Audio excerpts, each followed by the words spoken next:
Mahi yadak.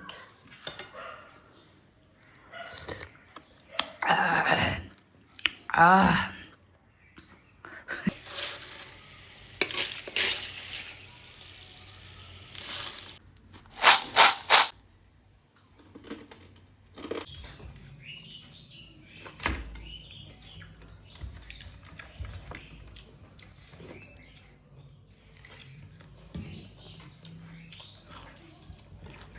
Hi Myam, good morning Myam. Tauna gaga launa ngarang ichanupi chakare nungai rambado adu ngasi mukang pachat pagi magi lotion bi ni moro Cachar ni sise ada di jar lei magi aduga hapchan jawrani asina hawai jani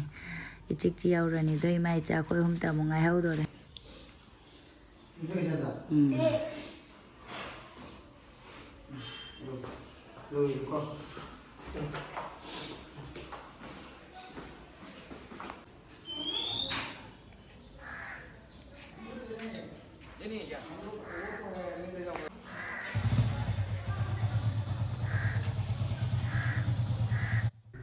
Hojik pung nipan tare pung nipan dei hojik horen ma taramathoi makhai daga thungadra gain magi yung bike mai maning sida pot achouba mi yawi se ngarang nungthang da mamana bam pirambani aduga bike sida thauri na ki dana khotana tawre lambi da piramu haibo oi mar chakare masu ngasigi sono gi porikha leite adana sono di skon chatare parodi horen pung amada chatuin mapayu chakcha chakare upai leite hawai tonge orhon mahi lange hana di agi hawai se akoi papa ka hairi ni kaino tawre na ne ngare dumai na phamme na hojikti mahi langa go in chaning mapadi chara chakare sono ga paruga mu chara walhala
sena agi chara aduga khanausi yadre mayam lakpoi wari kan kananga wari sana mandana khanausi nari ra natraga lok tawdei toira khangdre ma khanausi yam nare duna ising sahan bane na aduga sisena nahan sinju daina motor krum krum launa hapke tawko adu nangdana hapaudre ising de pajana saure ising asa thakta yaro ingam khara khara ingjalakpagi ga tawira ke denong de khanau yam nare ma ani ising asaba khara thaga agi inam thani na thabak suba talani weight the kana tokhalani hengalani ising asaba se kaya thakte ba ado ising asa asab thari khara weight chu handara pura yenge walking chu chatre hojik to iba mapa posting ogi ba matung dagi diko aidi sonu gi school ga thenga ja khot ka draina tawba ki bidagi mogi hauba khot pathenga daina walking chu yam chatre dum sonu cha khar loiga gi terrace ma thakta budi adu nga nga pudi chat aduga gi motor se ngauthok te yaro manam nam thirani sonu na cha cha si de habado cha cha bado tilau ke ki auda di mahau do wat kani na yengim senga ga pajana charage aina cha aidi motor se manam budi namdre doisu kerem kerem launa ngautho ge thum bitang chaisal lawen cha ba hauni yenam ga kaksal ko channa tawra di hawrani adana ina kerem kerem launa thau kra yam nap challaga ngaura ge yara ba mai di motor ꯃꯪꯒꯟꯁꯦ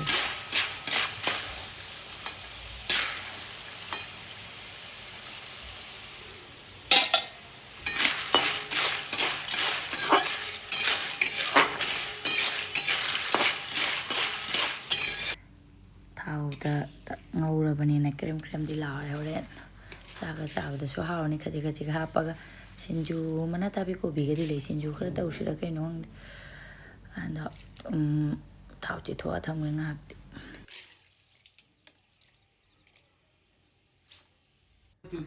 ꯉꯥꯏꯍꯥꯛ ꯁꯨꯃꯥꯏꯅ ꯃꯆꯨꯝ ꯇꯥꯅ ꯂꯩꯖꯍꯧꯔꯅꯤ ꯀꯩꯅꯣꯁꯦ ꯊꯥꯎꯁꯦ ꯑꯗꯨꯒ ꯑꯩꯈꯣꯏ ꯃꯄꯥꯁꯦ ꯊꯨꯡꯈ꯭ꯔꯦ ꯃꯌꯥꯝ ꯃꯥ ꯊꯨꯡꯈ꯭ꯔꯕꯅꯤꯅ ꯑꯩꯅ ꯐꯤ ꯈꯔ ꯃꯄꯥꯛꯄꯤꯗ ꯀꯩꯀꯩꯗꯣ ꯑꯩ ꯉꯁꯥꯏꯗꯤ ꯁꯨꯗꯕꯀꯣ ꯃꯌꯥꯝꯅ ꯌꯧꯔꯛꯑꯦ ꯍꯥꯏꯔꯒ ꯁꯨꯒꯦ ꯍꯥꯏꯅ ꯃꯔꯨꯅ ꯕꯥꯜꯇꯤꯟ ꯑꯃ ꯄꯨꯈꯠꯂꯛꯏ ꯐꯤꯒꯤ ꯑꯗꯨꯒ ꯑꯩꯒꯤ ꯐꯗꯤꯒꯣꯝꯁꯦ ꯏꯁꯤꯡ ꯀꯪꯉꯦ ꯃꯈꯨꯝ ꯉꯔꯥꯡ ꯐꯤ ꯍꯥꯏꯗꯣꯛꯑꯝꯕ ꯃꯇꯨꯡꯗꯒꯤꯀꯣ ꯑꯩꯈꯣꯏꯒꯤ ꯀꯩꯅꯣ ꯇꯧꯔꯦ ꯏꯁꯤꯡꯁꯦ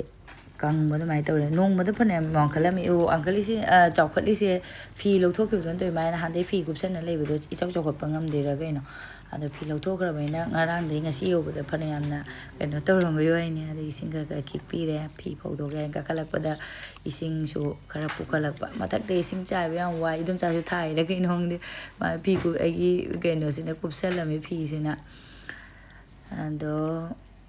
ꯌꯥꯝꯅꯕꯨꯗꯤ ꯅꯠꯇꯦ ꯃꯔꯨꯁꯦ ꯑꯩꯁꯨ ꯃꯊꯪ ꯁꯤꯁꯤꯅ ꯀꯌꯥꯝ ꯊꯣꯛꯂꯛꯇꯣꯏꯕ ꯈꯪꯗꯦ ꯑꯃꯨꯛ ꯍꯨꯜꯂꯦ ꯐꯤ ꯐꯧꯗꯣꯛꯅꯕ ꯇꯧꯒꯦ ꯊꯦꯡꯉꯦ ꯃꯥ ꯌꯧꯔꯀꯥꯟꯗ ꯐꯤꯁꯦ ꯁꯨꯒꯦ ꯍꯥꯏꯅ ꯉꯥꯏ ꯂꯩꯕ ꯊꯦꯡꯉꯦ ꯍꯧꯖꯤꯛꯁꯦ ꯅꯨꯡꯁꯥ ꯆꯠꯈꯤꯕꯅ ꯍꯥꯟꯈꯤꯕ꯭ꯔꯥ ꯀꯩꯅꯣ ꯅꯨꯡꯁꯤꯠꯁꯨ ꯀꯟꯅ ꯁꯤꯜꯂꯛꯏꯁꯦ ꯌꯦꯡꯉꯨꯅꯦ ꯅꯨꯡꯁꯤꯠ ꯆꯞꯅ ꯍꯧꯖꯤꯛꯇꯤ ꯅꯨꯡꯁꯤꯠ ꯀꯟꯅ ꯁꯤꯜꯂꯛꯄꯅ ꯐꯤꯁꯦ ꯍꯦꯛꯇ ꯄꯥꯏꯊꯩ ꯃꯈꯥꯗ ꯅꯨꯡꯁꯥꯗꯤ ꯍꯧꯖꯤꯛ ꯐꯖꯅꯕꯨꯗꯤ ꯐꯪꯉꯤ ꯉꯥꯏꯍꯥꯛ ꯂꯩꯔꯒ ꯎꯔꯨꯝ ꯑꯗꯨꯝ ꯂꯥꯡꯈ꯭ꯔꯅꯤ ꯀꯩꯅꯣ ꯇꯧꯈ꯭ꯔꯅꯤ ꯅꯨꯃꯤꯠꯁꯦ ꯄꯨꯡ 2-2:30 ꯇꯥꯁꯟꯈ꯭ꯔꯗꯤ ꯑꯗꯨꯝ ꯃꯝꯊꯔꯛꯑꯅꯤ ꯀꯪꯉꯦ ꯅꯨꯡꯁꯤꯠ ꯁꯤꯠꯄꯩꯅ ꯀꯪꯈꯤꯅꯤꯗ ꯐꯖꯅꯕꯨꯗꯤ ꯑꯗꯨꯒ ꯑꯩꯈꯣꯏ ꯃꯥꯅ ꯑꯩꯅ ꯍꯋꯥꯏꯖꯥꯔ ꯍꯥꯏꯃꯟꯗꯅ ꯑꯗꯣ ꯑꯩꯈꯣꯏ ꯃꯥꯅ KG 2ꯒ ꯍꯥꯞꯄꯛꯄꯅꯤ ꯑꯗꯣ ꯑꯩꯈꯣꯏꯒꯤ ꯀꯁꯥꯔꯒ ꯃꯅꯤꯄꯨꯔꯒꯁꯦ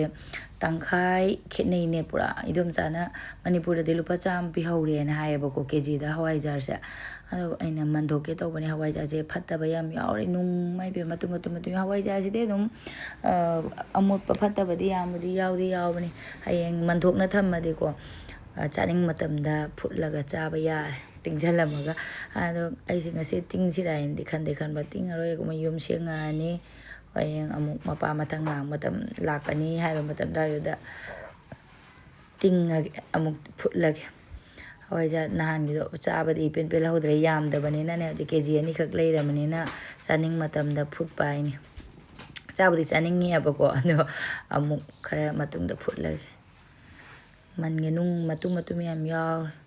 ꯑꯩꯈꯣꯏ ꯁꯣꯝꯗ ꯂꯥꯛꯄꯗ ꯀꯌꯥꯝ ꯇꯥꯡꯉꯤꯅꯣ ꯑꯗꯨ ꯁꯤꯅ ꯑꯩꯈꯣꯏ ꯃꯄꯥ ꯄꯨꯔꯛꯄ ꯅꯣꯕꯥꯕꯅꯤ ꯁꯤ ꯑꯃꯨꯛ ꯀꯔꯝꯕ ꯃꯇꯝꯗꯕꯨ ꯆꯥꯗꯣꯏꯕ ꯏꯆꯟꯅꯨꯄꯤꯅ ꯃꯥ ꯑꯃ ꯄꯨꯈꯤꯒꯦꯗꯤ ꯍꯥꯏꯅ ꯍꯥꯏꯔꯝꯃꯦ ꯑꯗꯨꯒ ꯄꯣꯠ ꯁꯨꯝ ꯄꯦꯛ ꯇꯧꯁꯜꯂꯒ ꯌꯥꯝꯁꯜꯂꯒ ꯏꯅꯝꯃ ꯂꯩꯖꯍꯧꯔꯁꯨꯅꯨ ꯍꯥꯏꯁꯤꯅꯦ ꯄꯨꯈꯤꯗꯔꯦ ꯑꯗꯨꯒ ꯑꯩꯁꯨ ꯍꯋꯥꯏꯖꯥꯔꯁꯦ ꯃꯟꯗꯣꯛꯅꯕ ꯇꯧꯒꯦ ꯑꯗꯨꯒ ꯅꯨꯡꯊꯤꯜꯂ ꯀꯩꯅꯣ ꯃꯦꯠꯂꯒ ꯆꯥꯔꯒꯦ ꯅꯣꯕꯥꯞꯁꯦ ꯑꯩꯒꯤ ꯌꯥꯡꯀꯣꯛ ꯂꯩꯇꯕꯅꯤꯅ ꯄꯨꯈꯝꯗ ꯃꯜꯂꯒꯦ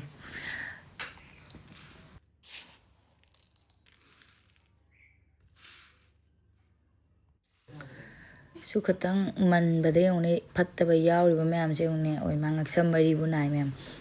ꯈꯇꯪꯁꯤꯗ ꯃꯜꯂꯛꯄꯗ ꯑꯗꯣ ꯁꯨꯛ ꯃꯟꯕꯗ ꯈꯤꯇꯪ ꯊꯣꯛꯂꯛꯑꯦ ꯁꯤ ꯂꯣꯏꯅ ꯃꯜꯂꯛꯄꯗꯗꯤ ꯐꯠꯇꯕ ꯀꯌꯥꯝ ꯊꯣꯛꯂꯛꯈꯤꯅꯤ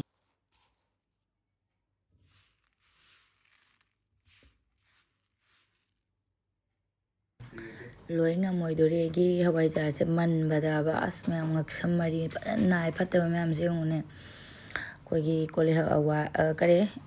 ꯁꯒꯣꯜ ꯍꯋꯥꯏ ꯃꯨꯛꯀꯁꯨ ꯀꯩꯀꯩꯁꯨ ꯌꯥꯎꯔꯦ ꯍꯥꯟꯅꯗꯤ ꯑꯩꯈꯣꯏ ꯌꯨꯝꯒꯤꯁꯨ ꯊꯥꯔꯝꯕꯅꯦ ꯑꯩꯅ ꯅꯧꯅ ꯂꯥꯛꯏ ꯃꯇꯝꯗꯗꯤ ꯑꯩꯈꯣꯏ ꯌꯨꯝꯒꯤꯁꯨ ꯊꯥꯔꯝꯃꯦ ꯍꯧꯖꯤꯛꯇꯤ ꯊꯥꯗ꯭ꯔꯦ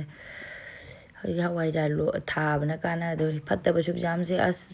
ꯍꯋꯥꯏꯖꯥꯔ ꯂꯣꯟꯕꯤꯅ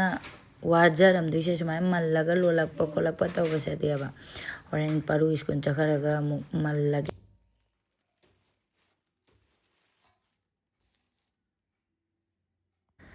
ꯊꯥꯎ ꯃꯆꯨꯝꯗꯤ ꯐꯖꯅ ꯇꯥꯔꯝꯃꯅꯤ ꯑꯩꯒꯤ ꯊꯨꯝ ꯈꯤꯇꯪ ꯍꯥꯞꯄꯒ ꯆꯥꯛꯀ ꯆꯥꯎꯔꯅꯤ ꯌꯦꯅꯝ ꯈꯔ ꯁꯣꯏꯖꯜꯂꯅꯤ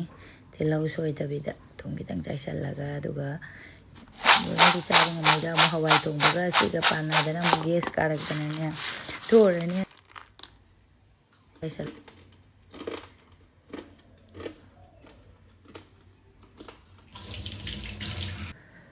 de khoi sono da ina paru se nang thilu roi na ba gari gura la ko se kidi kije ba ai di paru se la men me na mafut ka sa lau tha do chen gi ne na ado ina chak tok lo ma lo shan be do da da ga chalo ina tha do kare ngasi kare chawam su lai ma mafut pai ro ko chen du kare chawam lai se ma na gari to se ki be ina ado ina sono da ma chi ma pa ban chala ga thin bi ra mo tan ma na lo re ngasi se ai thin ba ga chaning do ha lo ba de ina chalani Tinjauran sonona aduga Myam aigi hawai jase lain tauna loide loisale fatta bana bulore da khuja mamni fatta Myam sina sita su tare mani amsu aduga hodise nobab metpa chaninge khallura banina adu kya chadi chaning da bani ba ise nobab aigi hai asin base adonga se di langje pasu pamu bagum hai tare doidi dum khanna le me na dum khara sum chaningak pa hai tare ngasi din mi lage thum mi de ma pa na yeng bai ni charaga akoi gi ngasang ngang ba di oi de ngasi yino bab se uraga akoi papa yam ningsang ya akoi papa di akoi pa ai pop papa no ba yam pa ai di hai yam pa ba hai tare nung din daga se akoi pa ne tumuraga hogalak pada ai di yum da kaino da gi ne lau cho hai ben lupa manga hojikti lupa kya ga pigang dai na su thawai da bani na mapan da budi bazar da budi yoli lupa kya pi ba khot pa di amta di hangu di ko pa lupa manga ga pi ni cho mu mem da gi poro cho ai na hai ra me la sara me hana di ichi nau su Myam puna taw na cha budi dum chara mi ni haw ra me hojikti chaning dre ke nong de si su tum mi de haw ga da bu man de da I ga thang da bu mai ngo su ngo no bam ne no ba ngo bi da kai hana di no bab se nga chang ka nga ga mahi go kaino tawbani mahi ka yam thokpane ba si mahi thokada thoiradi khangdi yengage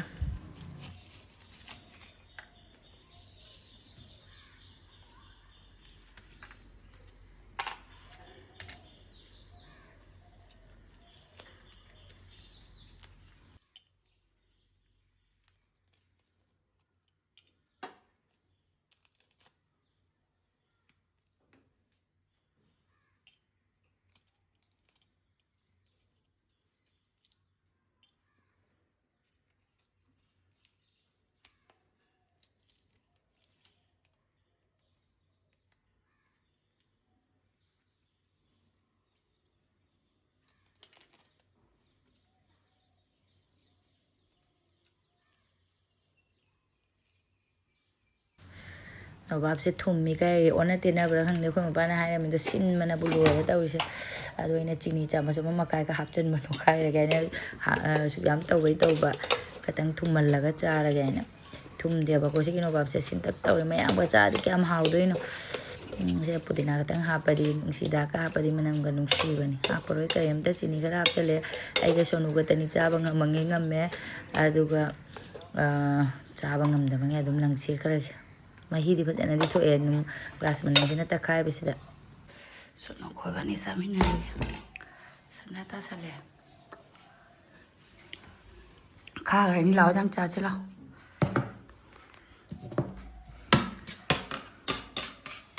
mahi yan tak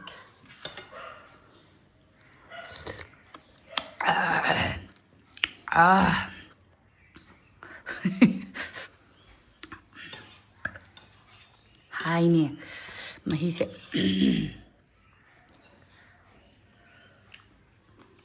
sai jin ngam mi ne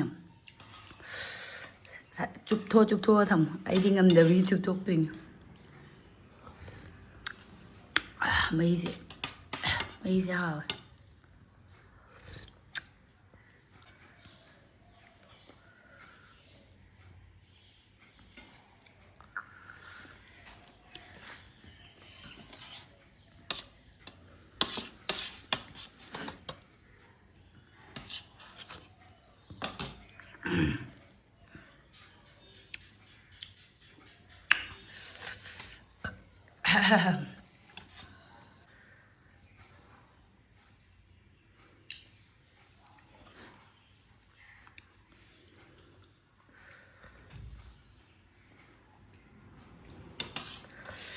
naga singani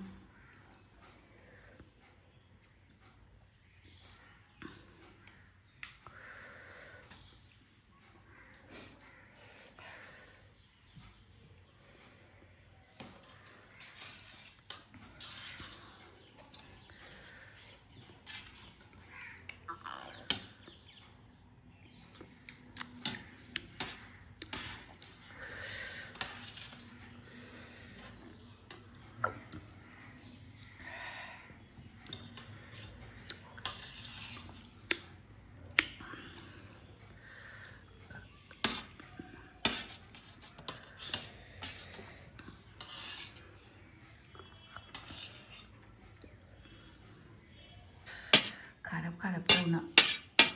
ꯑꯗꯨꯝ ꯂꯣꯏꯁꯜꯂꯦ ꯍꯥꯎꯗꯤ ꯍꯥꯎꯋꯦ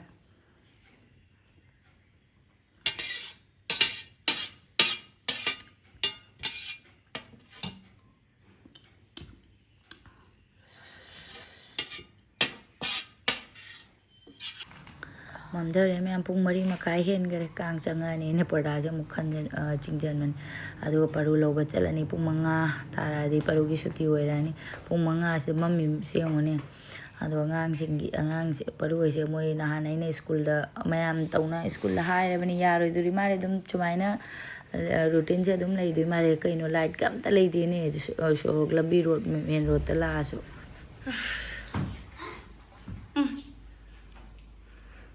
ꯅꯪ ꯂꯥꯏꯔꯤꯛ ꯇꯝꯃꯛꯄ ꯋꯥꯕ꯭ꯔꯣ ꯋꯥꯕ꯭ꯔꯥꯅꯦ ꯍꯜꯂꯛꯄꯗ ꯄꯨꯡ 5:30